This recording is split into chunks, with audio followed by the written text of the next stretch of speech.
Assalamualaikum warahmatullahi wabarakatuh. Kami dari kelompok 2 interaksi antar pribadi akan menjelaskan apa itu realistic group conflict theory. Sebelumnya, izinkan kami untuk memperkenalkan diri. Kelompok kami terdiri dari 10 orang, di mana di antaranya ada Cynthia Puspitasari dengan NIM 001, Karine Ayu dengan NIM 004, Adi Saputra dengan NIM 009, ada Anissa Setia dengan NIM 010, ada Divya Clarissa dengan NIM 012, Nurmalasari dengan NIM 018, Fardi Amrofi dengan NIM 019, ada Nurfitri Utame dengan NIM 031, Rizkan Arlimi dengan NIM 033, serta Arif Wahyu Setiaji dengan NIM 035. Baik, selanjutnya saya akan menjelaskan tentang realistic group conflict theory. Teori tersebut menjelaskan bagaimana tentang permusuhan antar kelompok dapat muncul sebagai akibat dari tujuan yang saling bertentangan dan persaingan untuk sumber daya yang terbatas, dan juga memberikan penjelasan tentang perasaan, persangka, dan diskriminasi terhadap pihak luar yang menyertai permusuhan antar kelompok.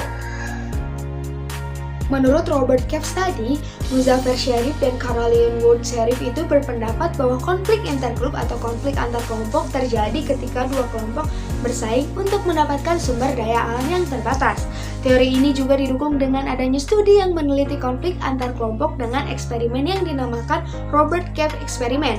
Eksperimen ini sendiri dilakukan selama 3 minggu di area camping musim panas Robert Cave State Park di Alabama.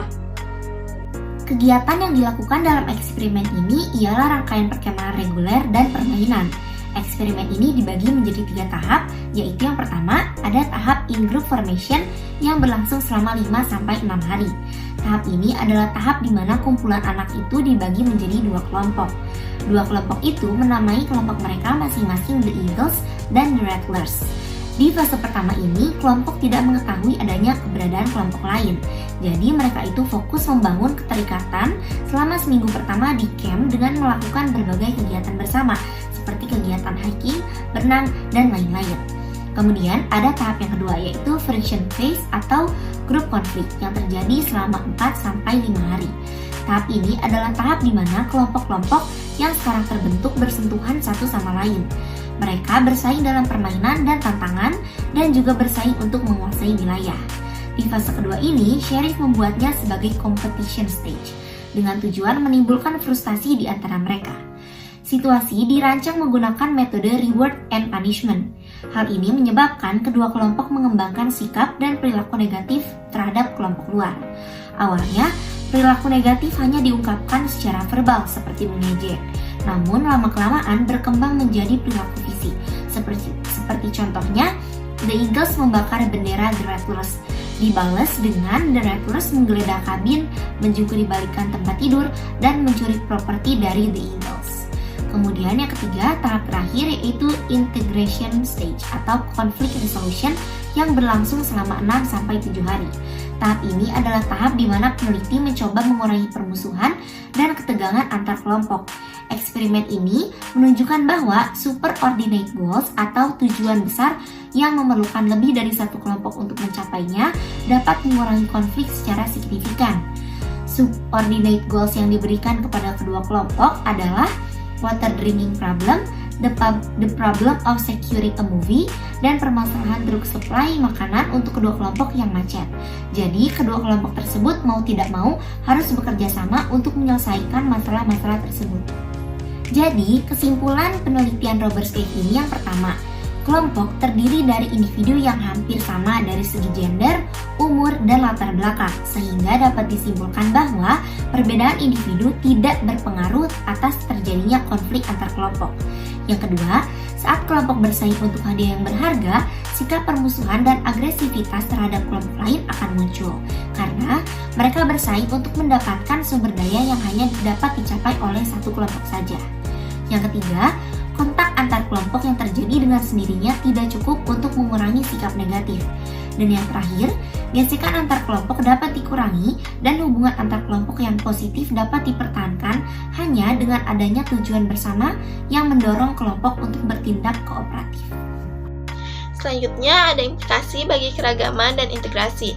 RCT memberikan penjelasan tentang sikap negatif terhadap integrasi ras dan upaya untuk mempromosikan keragaman. Hal ini diilustrasikan dalam data yang dikumpulkan dari Survei Studi Pemilu Nasional Michigan. Dalam survei ini, ada anggapan umum bahwa orang kulit putih mempunyai ancaman terhadap orang Afrika Amerika. Dapat disimpulkan bahwa penghinaan terhadap integrasi rasial disebabkan oleh persepsi orang kulit hitam sebagai bahaya terhadap gaya hidup, tujuan, dan sumber daya yang dihargai daripada rasisme simbolik atau sikap prasangka yang dirumuskan selama masa kanak-kanak. RCT ini juga dapat memberikan penjelasan mengapa persaingan atau sumber daya yang terbatas di masyarakat dapat menimbulkan konsekuensi yang berpotensi membahayakan dalam membangun keragaman organisasi yang berhasil. Di tempat kerja, hal ini digambarkan dengan konsep bahwa peningkatan heterogenitas rasial di antara karyawan dikaitkan dengan ketidakpuasan kerja di antara anggota mayoritas, karena organisasi melekat pada komunitas tempat karyawan mereka berasal. Susunan rasial komunitas karyawan ini mempengaruhi sikap terhadap keragaman di tempat kerja. Ketika heterogenitas rasial meningkat dalam komunitas kulit putih, karyawan kulit putih kurang menerima keragaman di tempat kerja. Nah, RCT ini tuh yang memberikan penjelasan bahwa pola ini tuh karena dalam komunitas ras campuran, anggota kelompok minoritas dipandang bersaing untuk keamanan ekonomi, kekuasaan dengan kelompok anggota mayoritas.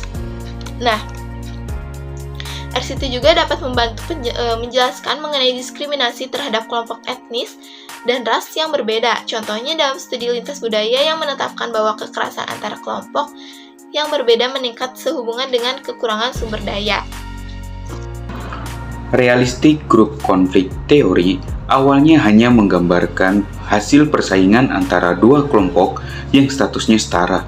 John Duckett kemudian menyarankan agar teori tersebut diperluas untuk mencakup persaingan antara kelompok-kelompok dengan status yang tidak setara. Duckett kemudian menyimpulkan bahwa setidaknya ada dua jenis konflik yang berdasarkan persaingan in-group dengan out-group. Yang pertama ada competition with an equal group, yaitu merupakan ancaman berbasis kelompok yang menyebabkan anggota in-group merasa bermusuhan dengan out-group, yang dapat menyebabkan konflik karena in-group berfokus untuk memperoleh sumber daya yang terancam. Dan yang kedua, ada domination of the group by the in-group. Hal ini terjadi ketika in-group dan out-group tidak memiliki status yang sama. Jika dominasi terjadi, ada dua tanggapan yang mungkin dimiliki oleh kelompok subordinat.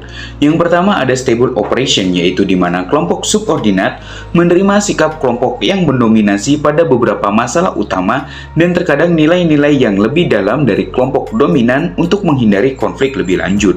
Kemudian yang kedua ada unstable operation. Ini terjadi ketika kelompok subordinat menolak status yang lebih rendah yang diberikan kepada mereka dan melihat kelompok yang mendominasi sebagai penindas. Jika dipandang tidak adil, kelompok dominan akan cenderung menanggapi pemberontakan subordinat dengan permusuhan, seperti misalnya pada peristiwa pemberontakan Boxer di tahun 1899. Dan jika pemberontakan subordinat dipandang wajar, maka subordinat diberi kekuasaan untuk menuntut perubahan, seperti misalnya pada janji Koiso yang diberikan Jepang kepada Indonesia. Dan extension to nation, di mana ketika konflik kelompok meluas ke negara atau suku, terdapat teori legalitas berpendapat bahaya kolektif dapat membuat warga negara mulai memiliki perasaan identitas nasional atau kesukuan yang bersifat kuat, di mana lebih memilih sistem politik yang kuat dan hierarkis, menerapkan disiplin dan hukuman yang ketat guna hal-hal yang bersifat menyimpang, serta mengekspresikan xenofobia, ialah ketidaksukaan atau ketakutan dengan orang lain, agama yang ketat, dan moralitas seksual. Kemudian research support for RGCT, di mana telah menerima dukungan dari studi psikologis dan sosiologis. Misalnya, telah digunakan untuk menjelaskan penentangan orang kulit putih terhadap kebijakan hak-hak sipil orang kulit hitam. Penelitian ini juga menunjukkan bahwa beberapa orang kulit putih kehilangan hak-hak istimewa tertentu adalah akar dari perlawanan mereka terhadap kebijakan rasial daripada ketidaksukaan terhadap orang kulit hitam. Ada juga penelitian lintas budaya menggunakan RGCT untuk menganalisis konflik antara kelompok etnis dan agama yang berbeda. Studi-studi ini juga menunjukkan bahwa kekerasan antara kelompok yang berbeda akan meningkat dalam masyarakat yang mengalami kekurangan sumber daya vital. Penelitian telah menunjukkan bahwa persaingan dapat menyebabkan perilaku bermusuhan pada anak-anak, remaja, dan orang dewasa. Sekian yang bisa kami sampaikan. Atas perhatiannya kami ucapkan terima kasih.